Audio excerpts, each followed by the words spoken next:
All right, what's up, everybody? This is I'm calling it the first tank for a Maverick review. Um, so I was driving about, I don't know if you can see there, 560 miles. Filled up last night, and this isn't going to be a total review, but it's going to be a basically just a review of just the things that I typically use on a day to day throughout the first 500 miles. Um, but I do want to start with the space here. When I was actually thinking about this video, I thought about like a lot more room being here, but it's actually a small cockpit, and that's actually not a bad thing. That just says that they actually did a lot of. They were real creative with putting as much stuff here without feeling crowded, and also at the same time to not, they just took advantage of all the very little space that they had. We can move over. I want to move over to this real quick here because I never had one of these in a car, which is the automated or the temperature. Let's turn it on. The temperature part right there. But I always thought it was going to be bad. Like I wouldn't like it because what I typically like to do is I like to after warm my car up, it's like turn it on full blast and then like crack a window. And then as I get hotter and hotter, I just one nozzle down, one nozzle down, one nozzle down. But it's actually like it gives you a consistent flow of air. I still crack a window because I like fresh air, but having the temperature gauge is actually pretty good. But you also can just use whatever the fan if you like the fan speed. But then again, it's just kind of defeats the purpose. So I just pretty much go with the auto part, and it's like I said, I like it. Um, I haven't had to use the AC yet, so I don't have much to say about that. But the heated seats, I do not like those. I actually kind of hate them. Let me switch here. I just kind of hate it because it doesn't feel like a heated seat. It feels like it just feels like a sensation. It doesn't feel like a heated seat. It gives me a sweaty back at the end of the ride. It's just not much to. I don't. It comes on because I didn't change the settings yet, but it's just like I said, I don't like it. Also, I don't like the heated steering wheel. I don't like that because when you think about heated steering wheel, I don't know about you. When I think about heated steering wheel, I'm thinking it's going to make my whole hand feel heated and amazing. But it doesn't. Literally only the part that touch your hand, which sounds self-explanatory, but that's not how you think about it. So when you're touching the steering wheel or whatever, what you're doing is this part of your finger gets feels heat, this part, and then this part, and then maybe your palm. Not everything feels the heat, and it just kind of gives you this weird feeling that you have in your hand or on your parts of your hand. It's just that I do not like. Now, move over here to the entertainment part. Um, a lot of people had complaints about this because they say it's like it freezes too much and all of that. I I've only had it freeze on me once, and that was because I the USB part with the Android Auto. I had until I got this, and I even still like I have problems getting it down into this little thing because I have the Galaxy Note, and those are like the biggest phones, so I have it doesn't fit too well there. I'll say that much. So if you have like an iPhone, I if you're gonna get something like this, you probably want to get the regular standard any type of phone because otherwise you're gonna have that fitting trouble.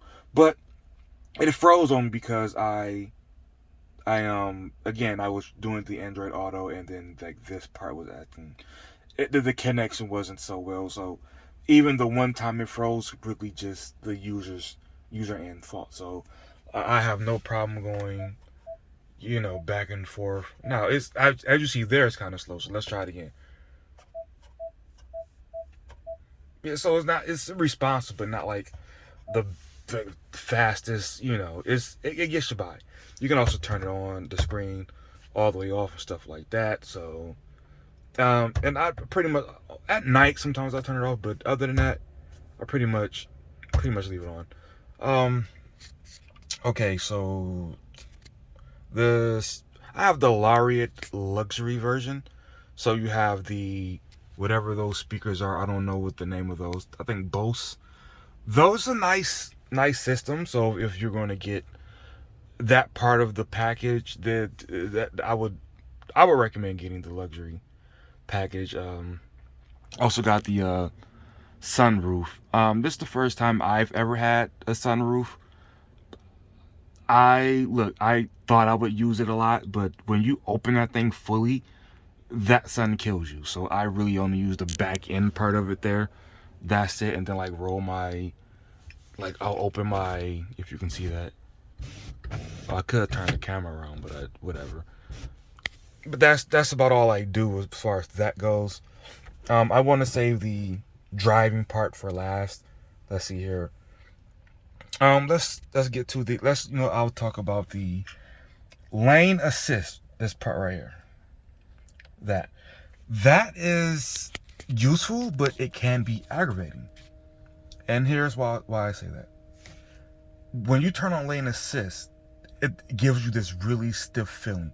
When I thought of lane assist, I'm thinking lane assist.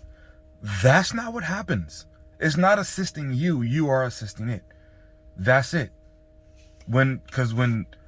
Imagine having your partner or your friend, whoever, in the passenger seat, and they know where you're going, so they got the wheel too. That's the feeling of it. It makes it really stiff when you're trying to like just how you just hold it and drive and casually do. You can't do that. It will fight you because it's correcting the action first as opposed to just assisting you. What it thinks is assisting you, but it's being annoying. Now lane assist is different from lane right here. This right here. Lane centering. The 2 times I use it to try to see how it works just kind of feels pointless because I didn't see it do anything. But oh yeah, about the lane assist part. It cancels itself quite a bit, so maybe it's not that good. Maybe it's not at the point where it just has a lot of, not at its best. Maybe it's at its AOL stages. I don't know, but it struggles. It cancels itself out again quite a bit. When I drive, I use the what is this called? The adaptive cruise control. Here. And one thing you can do is, the car's not also, it's not going to show you, but a lot of times, and you got to be driving as well, but it has like 3 different settings for like furthest, middle, and then like shortest. Unless when it's crowded, I'll use the shortest because not to congest traffic like that really. But I love using the farthest in the morning on the way to work when I don't have much traffic. Mainly because I just don't like tailgating. Plus, the closest you bring it to you, every time. Well, I'm actually thinking about it backwards. When you use the farthest that I like to use, every time somebody like drives out of a driveway or into a driveway and cut your path off, even if you're like cars and cars away, it'll hit the brakes for you, which gets aggravating. It gets really aggravating. But the adaptive cruise control is really, really good. It does a really good job of knowing like if your wheels are turned and like the difference between like a car being in front of you versus the car just being ahead of you in the other lane and not cutting the brakes on and having that type of a problem.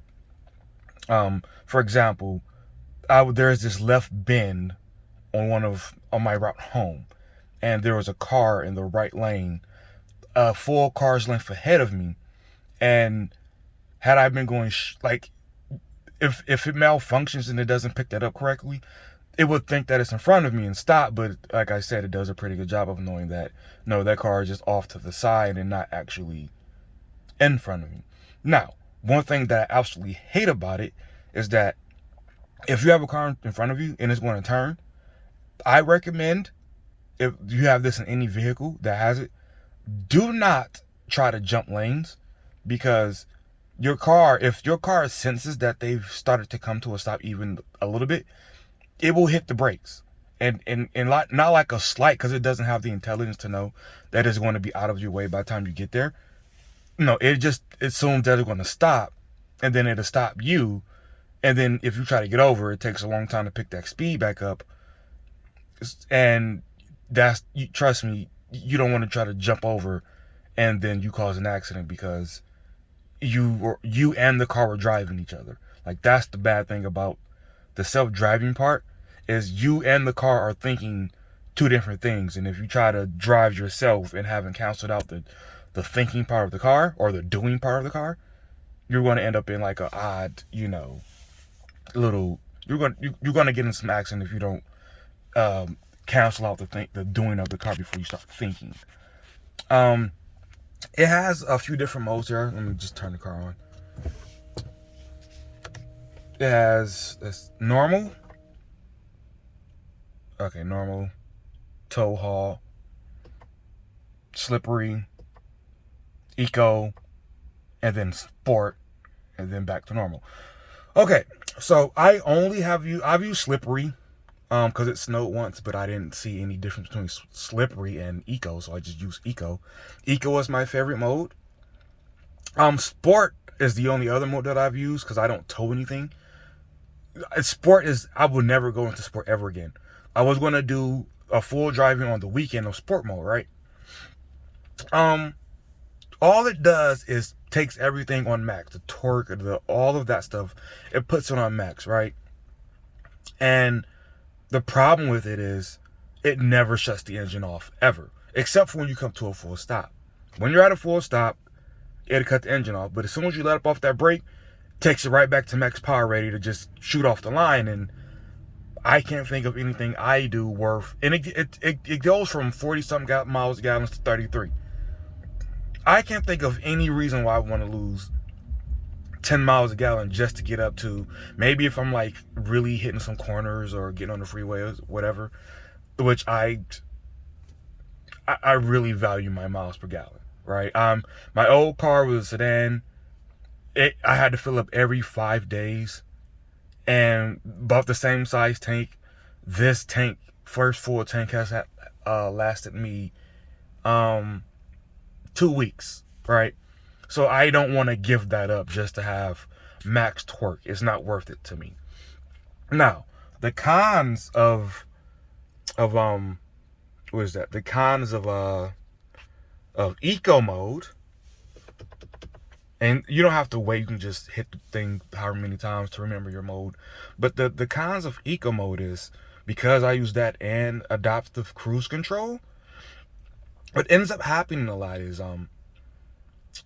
when you hit the cruise control to turn it on and cars take off, it gets up to top speed. Even if your top speed is just like 35, it gets up there really slow.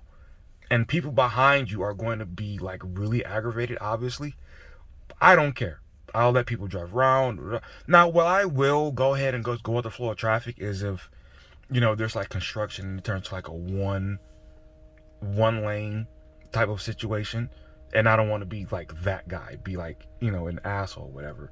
So then I'll go ahead and drive like a normal person, other than drive like a, eco mode person. But yeah, like, so about the gas part, like this has the ability to go all the way up. I've gotten all the way up to 30 on just electric and never touching the gas part ever. Now that's significant because obviously you can drive a few miles and never use an ounce of gas. Now, I will say I don't know if that means that I'm going to have to replace the battery a lot sooner. I just know that it does take a lot of stress off the engine because it doesn't have to always go from a dead stop, which is a really huge thing. So again, I'll say I don't really know of the impact of it.